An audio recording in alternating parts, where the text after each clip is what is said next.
നമസ്കാരം. കേരള രാഷ്ട്രീയം ഒരു പുതിയ അധ്യായത്തിലേക്ക് കടന്നിട്ട് ഒരു മാസം. ഈ ഒരു മാസക്കാലത്തിനിടയ്ക്ക് പുതിയ സർക്കാരിൻ്റെ പ്രവർത്തനങ്ങളിൽ നാം എന്തൊക്കെയാണ് കാണുന്നത്? കേരളത്തിൻ്റെ ചരിത്രത്തിൽ എക്കാലത്തും രേഖപ്പെടുത്തേണ്ടി വരുന്ന ചില തീരുമാനങ്ങൾ, സമയബന്ധിതമായി അവയുടെ നടപ്പാക്കലുകൾ, അടിസ്ഥാന ജനവിഭാഗങ്ങൾക്ക് ആശ്വാസമാകുന്ന ചില നടപടികൾ, ഒപ്പം വിവാദത്തിലേക്ക് നീങ്ങുകയും ഉടനടി പിൻവലിക്കേണ്ടി വരികയും ചെയ്യേണ്ടി വന്ന ഉത്തരവുകൾ. വടശ്ശേരി ദാമോദര മേനോൻ സതീശൻ എന്ന കേരള മുഖ്യമന്ത്രിയുടെ ആദ്യ മാസം സംഭവബഹുലമായിരുന്നു. ഒരു സർക്കാരിന്റെ പ്രവർത്തനം വിലയിരുത്താൻ ഒരു മാസം ഒന്നുമല്ല എന്നറിയാം. എന്നാൽ കേരളത്തിൽ ആദ്യമായി 1 കോടിയിലേറെ ജനത വോട്ട് ചെയ്ത് വിജയിപ്പിച്ച ഒരു മുന്നണിയുടെ UDFന്റെ വി.ഡി. സതീശൻ സർക്കാരിന്റെ പ്രയാണത്തിന്റെ ദിശ എങ്ങോട്ടാണെന്ന് ഒരു മാസം കൊണ്ട് തന്നെ വ്യക്തമാണ്. ഈ ഒരു മാസത്തിനിടെ കയ്യടി നേടിയ തീരുമാനങ്ങളുണ്ട്, വിവാദമായ നടപടികളുണ്ട്, തെരഞ്ഞെടുപ്പ് വാഗ്ദാനങ്ങൾ നടപ്പിലാക്കാനുള്ള ശ്രമങ്ങളുമുണ്ട്. അതേസമയം വലിയ വെല്ലുവിളികളും സർക്കാരിനെ കാത്തിരിക്കുകയാണ്. എവിടെയാണ് സർക്കാർ വിജയിച്ചത്? എന്തൊക്കെയാണ് മുന്നിലുള്ള വെല്ലുവിളികൾ? വി.ഡി. സതീശൻ സർക്കാരിന്റെ ആദ്യ മാസത്തെ സമഗ്ര വിലയിരുത്തലിലേക്ക് സ്വാഗതം. 2026 ഏപ്രിൽ 9 കേരളത്തിൽ നടന്ന തിരഞ്ഞെടുപ്പിന്റെ വോട്ടെണ്ണിയത് മെയ് 4 102 സീറ്റുകളോടെ UDF ചരിത്ര വിജയം നേടി. എന്നാൽ വിജയത്തിനു പിന്നാലെ മുഖ്യമന്ത്രി ആരാകുമെന്ന ചോദ്യമാണ് കോൺഗ്രസിനെ ഏറ്റവും കൂടുതൽ പ്രതിസന്ധിയിലാക്കിയത്. വി.ഡി. സതീശൻ, കെ.സി. വേണുഗോപാൽ, രമേശ് ചെന്നിത്തല എന്നിങ്ങനെ ശക്തരായ 3 പേർ രംഗത്തുണ്ടായിരുന്നു. ഹൈക്കമാൻഡ് പ്രതിനിധികൾ MLA-മാരുടെ അഭിപ്രായം തേടി. നിരവധി അഭ്യൂഹങ്ങളും ചർച്ചകളും നടന്നു. 3 പേരും അവരവരുടെ ഡിമാൻഡിൽ ഉറച്ചു നിന്നതോടെ ഹൈക്കമാൻഡിന് മുമ്പിൽ പ്രശ്നം കീറാമുട്ടിയായി. ഹൈക്കമാൻഡ് പ്രതിനിധികളായ അജിത് മാക്കനും മുകുൾ വാസ്നിക്കും തിരുവനന്തപുരത്ത് വന്ന് MLA-മാരിൽ നിന്നും അഭിപ്രായം തേടി. 45 പേരോളം AICC സംഘടനാ സെക്രട്ടറി കെ.സി. വേണുഗോപാലിനെയാണ് പിന്തുണച്ചത് എന്നാണ് പത്രങ്ങൾ എഴുതിയത്. അതിനിടയ്ക്ക് ഭീകരമായ ഒരു തമാശ അരങ്ങേറി. MLA-മാർ പിന്തുണ രേഖപ്പെടുത്തിയ സുപ്രധാന പേപ്പർ മുകുൾ വാസ്നിക്കിന്റെ കയ്യിൽ നിന്ന് new Indian express photographer BP Deepu പകർത്തി പത്രത്തിൽ പ്രസിദ്ധീകരിച്ചു. അത് ഉഗ്രൻ സ്കൂപ്പായി മാറി. അതീവ രഹസ്യമായി സൂക്ഷിക്കേണ്ട ഒരു രേഖ ഹൈക്കമാൻഡ് പ്രതിനിധി എത്ര നിരുത്തരവാദപരമായാണ് കൈകാര്യം ചെയ്തതെന്ന് എല്ലാവർക്കും ബോധ്യമായി. അത് യഥാർത്ഥ രേഖയല്ല എന്ന് മുകുൾ വാസ്നിക് പറഞ്ഞെങ്കിലും അതാരും വിശ്വസിച്ചില്ല.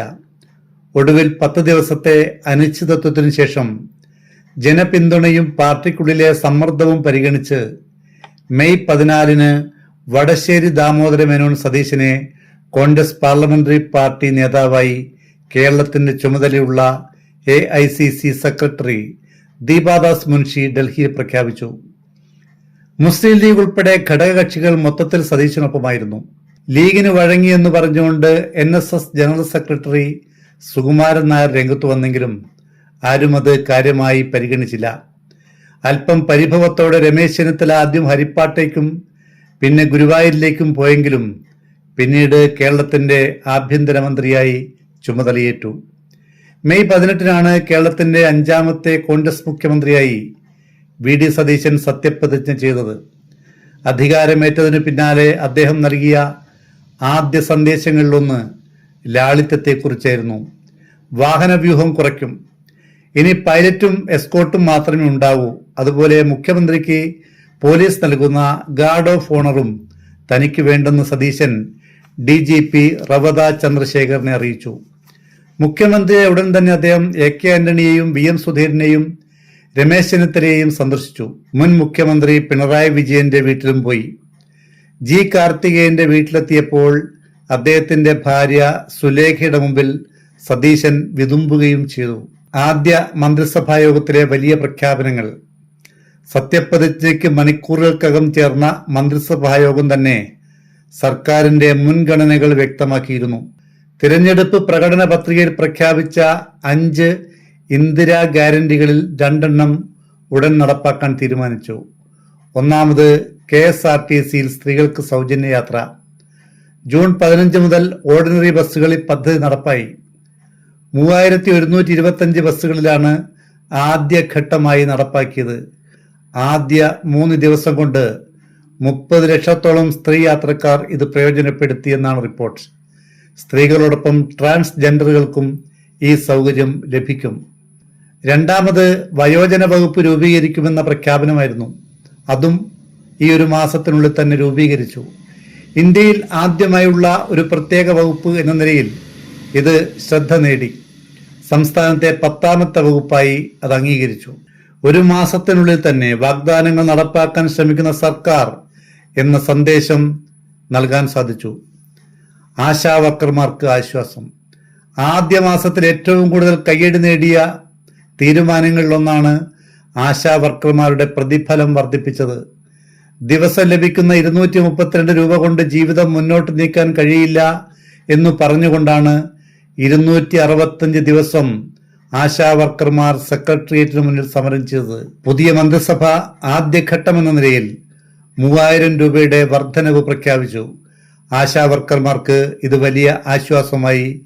അതിനൊപ്പം അങ്കണവാടി ജീവനക്കാർക്കും പ്രീ പ്രൈമറി അധ്യാപകർക്കും സ്കൂൾ പാചക തൊഴിലാളികൾക്കും പ്രതിമാസം 1000 രൂപ വർദ്ധിപ്പിച്ചു. ഓപ്പറേഷൻ തൂഫാൻ. ആഭ്യന്തരമന്ത്രിയായി ചുമതലയേറ്റ രമേശ് ചെന്നിത്തലയുടെ ആദ്യ വലിയ നീക്കമായിരുന്നു ഓപ്പറേഷൻ തൂഫാൻ. സംസ്ഥാനത്ത് മയക്കുമരുന്ന് വ്യാപനം നിയന്ത്രിക്കാൻ ലക്ഷ്യമിട്ടാണ് പദ്ധതി ആരംഭിച്ചത്.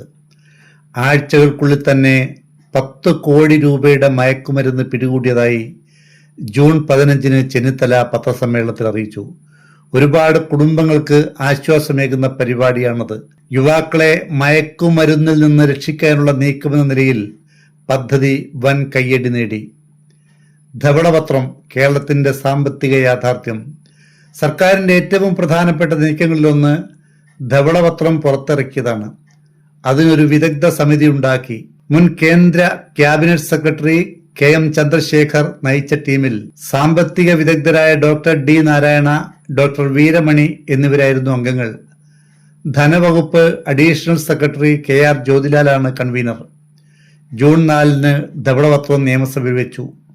സംസ്ഥാനത്തിന്റെ കടബാധ്യതയും കുടിശ്ശികകളും സാമ്പത്തിക പ്രതിസന്ധിയും ധവളപത്രത്തിൽ വിശദീകരിക്കപ്പെട്ടു. സംസ്ഥാനത്തിന്റെ കടം 5.7 ലക്ഷം കോടി രൂപയാണ് എന്ന് ധവളപത്രം പറയുന്നു. കരാറുകാർക്കും സർക്കാർ ജീവനക്കാർക്കും ഉൾപ്പെടെ അടിയന്തരമായി കൊടുക്കേണ്ട കടം 49,773 കോടി രൂപയാണ്. ഇതിൽ 21,690 കോടി ഉടൻ കൊടുക്കണം. കിഫ്ബിയുടെ ബാധ്യത 56,000 കോടി രൂപയാണ് എന്നും ധവളപത്രം പറയുന്നു. ഭാവിയിൽ കടുത്ത സാമ്പത്തിക തീരുമാനങ്ങൾക്കും ആസൂത്രണങ്ങൾക്കും ഈ രേഖ അടിസ്ഥാനമായി മാറാം. സിൽവർ ലൈൻ പദ്ധതി റദ്ദാക്കൽ. കേരളത്തിൽ അങ്ങോളം ഇങ്ങോളം സമര കോലാഹലങ്ങൾക്കും പോലീസ് നടപടികൾക്കും കാരണമായ കേരയിൽ സിൽവർ ലൈൻ പദ്ധതി ഉപേക്ഷിച്ചതാണ് സുപ്രധാനമായ മറ്റൊരു തീരുമാനം. സ്വന്തം സ്ഥലം വിൽക്കാനോ കൈമാറാനോ കഴിയാതെ ദുസ്സഹമായ കുരുക്കിൽപ്പെട്ട പതിനായിരങ്ങൾക്ക് അത് ആശ്വാസമായി. എല്ലാ മഞ്ഞക്കുറ്റികളും നീക്കാൻ മെയ് 20 തന്നെ റവന്യൂ വകുപ്പിന് മന്ത്രി നിർദ്ദേശം നൽകി. ഇതുമായി ബന്ധപ്പെട്ട് ഭൂമി ഏറ്റെടുക്കൽ ഉൾപ്പെടെ എല്ലാ വിജ്ഞാപനങ്ങളും റദ്ദാക്കി. അതിനിടയ്ക്ക് പുതിയൊരു വേഗറെയിൽ പദ്ധതിയുമായി മെട്രോമാൻ ശ്രീധരൻ മുഖ്യമന്ത്രിക്ക് ഒരു പ്രപ്പോസൽ നൽകിയിട്ടുണ്ട്. അത് പഠിക്കാൻ ഒരു സമിതിയെ സർക്കാർ നിയോഗിച്ചിട്ടുണ്ട്. സിൽവർ ലൈൻ വിരുദ്ധ സമരത്തിലുണ്ടായിരുന്ന ശ്രീധർ രാധാകൃഷ്ണനും സമിതി അംഗമാണ്. ഇക്കാര്യത്തിൽ ഒരു തിരക്കുമില്ല എന്നാണ് മുഖ്യമന്ത്രി പറഞ്ഞത്. PSC റാങ്ക് ലിസ്റ്റുകൾ 3 മാസത്തേക്ക് നീട്ടിയതാണ് തൊഴിലന്വേഷകർക്ക് ആശ്വാസമായ ഒരു തീരുമാനം. ജൂൺ 1 മുതൽ 100 ദിവസത്തെ കർമ്മ പരിപാടി നടപ്പാക്കും. ജൂൺ 19 വരാൻ പോകുന്ന ബജറ്റിൽ വിസ്മയങ്ങൾ ഉണ്ടാകുമെന്ന് മുഖ്യമന്ത്രി പറഞ്ഞിട്ടുണ്ട്. കുടിയിറക്കൽ വിവാദം പരിഹരിച്ചു. കിഴക്കമ്പലം മലയിടം തുരത്ത് പര്യത്തുക ഉന്നതിയിലെ കുടുംബങ്ങളെ കുടിയിറക്കുന്ന വിഷയത്തിൽ സർക്കാർ ഇടപെട്ട് രമ്യമായാണ് പരിഹരിച്ചത്. 2.65 ഏക്കർ ഭൂമി പട്ടികജാതിക്കാരനായ കാളുകുറുമ്പൻ കയ്യേറിയെന്ന് കാണിച്ച് 58 വർഷം മുമ്പ് കണ്ണോത്ത് ശങ്കരൻ നായർ നൽകിയ കേസാണ് സുപ്രീം കോടതിയിലെത്തിയത്. ഒഴിപ്പിക്കാനുള്ള വിധി ഉണ്ടായത് 2022 സുപ്രീം കോടതി വിധി പ്രകാരം ഒഴിപ്പിക്കാൻ അഭിഭാഷക കമ്മീഷൻ MK ജയപാലനും 250ഓളം പോലീസുകാരും എത്തിയത് സ്ഥലത്ത് സംഘർഷാവസ്ഥ സൃഷ്ടിച്ചു. മെയ് 20, അതായത് മന്ത്രിസഭ ചുമതലയേറ്റ് 3-ാം ദിവസമായിരുന്നു അത്. രമേശ് ചെന്നിത്തല പെട്ടെന്ന് ഇടപെടുകയും പോലീസുകാരോട് ഒഴിഞ്ഞു പോകാൻ പറയുകയും ചെയ്തു. 2 വർഷത്തിനുള്ളിൽ 15-ാം പ്രാവശ്യമാണ് ഒഴിപ്പിക്കാൻ എത്തുന്നത്. 7 പട്ടികജാതി കുടുംബങ്ങളെയാണ് ഒഴിപ്പിക്കാൻ നോക്കിയത്. ജലപീരങ്കി വരെ പ്രയോഗിച്ചു. ഏതാനും പേർക്ക് പരിക്കേറ്റു. പ്രശ്നപരിഹാരത്തിനായി സർക്കാർ ഇടപെടുകയും മന്ത്രി റോജി M. ജോണിന്റെ നേതൃത്വത്തിൽ ഇരുവിഭാഗവുമായി സംസാരിച്ച് പ്രശ്നം തീർക്കുകയും ചെയ്തത് സർക്കാരിന് വൻ നേട്ടമായി. 1000 സ്ക്വയർ ഫീറ്റ് വീടും 5 സെന്റ് സ്ഥലവും ഉറപ്പു നൽകിയാണ് പ്രശ്നം പരിഹരിച്ചത്. ADM നവീൻ ബാബുവിന്റെ മരണം CBI അന്വേഷണത്തിന് വിട്ടത്. ശസ്ത്രക്രിയക്കിടയിൽ കത്രിക വയറ്റി കുടുങ്ങിയതിന് ദുരിതമനുഭവിച്ച കോഴിക്കോട്ടെ ഹർഷീനയ്ക്ക് കോഴിക്കോട് മെഡിക്കൽ കോളേജിൽ ജോലി നൽകിയത്. ആലപ്പുഴയിൽ രക്ഷാപ്രവർത്തനം നടത്തിയ മുൻ മുഖ്യമന്ത്രിയുടെ ഗൺമാനും 4 പോലീസുകാർക്കുമെതിരെ കേസെടുത്തത്. വടകരയിലെ കാഫിർ സ്ക്രീൻഷോട്ട് കേസ് വീണ്ടും അന്വേഷിക്കുന്നത്.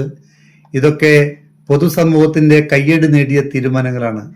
ജനങ്ങളിൽ നിന്ന് അകന്ന ഭരണകൂടമല്ല, ജനങ്ങളോട് സംസാരിക്കുന്ന ഭരണകൂടമാണ് തങ്ങൾ ആഗ്രഹിക്കുന്നതെന്ന് കാണിക്കാനുള്ള ശ്രമം ആദ്യ മാസം ഉണ്ടായിട്ടുണ്ട്. വിമർശനങ്ങൾ.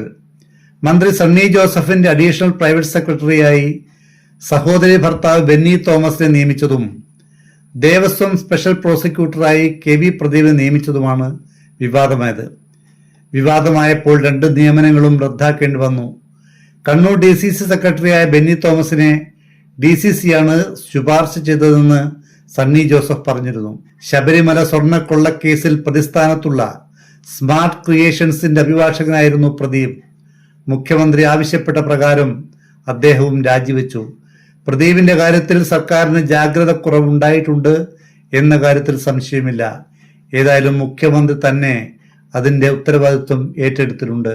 ഈ 2 കാര്യങ്ങളിലും ഉടൻ നടപടിയെടുത്തത് വളരെ ബുദ്ധിപരമായ നീക്കമാണ് എന്ന് പറയാതെ വയ്യ. ആദ്യ മാസത്തിന്റെ റിപ്പോർട്ട് കാർഡ്. അപ്പോൾ VD സതീശൻ സർക്കാരിന്റെ ആദ്യ മാസത്തെ നിങ്ങൾ എങ്ങനെ വിലയിരുത്തും? വാഗ്ദാനങ്ങൾ നടപ്പാക്കാനുള്ള ആത്മാർത്ഥ ശ്രമം പോസിറ്റീവ്. ആശാ വർക്കർമാർക്കും സ്ത്രീകൾക്കും തൊഴിലന്വേഷകർക്കും അനുകൂല തീരുമാനങ്ങൾ പോസിറ്റീവ്. സിൽവർ ലൈൻ പോലുള്ള രാഷ്ട്രീയ തീരുമാനങ്ങൾ വലിയ സന്ദേശം. മൊത്തത്തിൽ പറഞ്ഞാൽ ആദ്യ മാസം സതീശൻ സർക്കാർ ഒരു ശക്തമായ തുടക്കം കുറിച്ചിട്ടുണ്ട്. എന്നാൽ യഥാർത്ഥ പരീക്ഷണം ഇന്ന് ആരംഭിക്കുകയാണ്. സാമ്പത്തിക പ്രതിസന്ധി മറികടക്കാനാകുമോ? തൊഴിൽ സൃഷ്ടിക്കാനാകുമോ? തിരഞ്ഞെടുപ്പ് വാഗ്ദാനങ്ങൾ മുഴുവൻ നടപ്പിലാക്കാനാകുമോ? ഈ ചോദ്യങ്ങൾക്കുള്ള ഉത്തരങ്ങളാണ് അടുത്ത മാസങ്ങളിൽ സർക്കാരിന്റെ യഥാർത്ഥ വിലയിരുത്തൽ നിർണ്ണയിക്കുക. 19-ന് ബജറ്റ് വരുന്നുണ്ട്. ഈ 1 മാസക്കാലത്തിടയിലെ പ്രധാന സംഭവങ്ങൾ മാത്രമേ ഇവിടെ ഉൾപ്പെടുത്തിയിട്ടുള്ളൂ.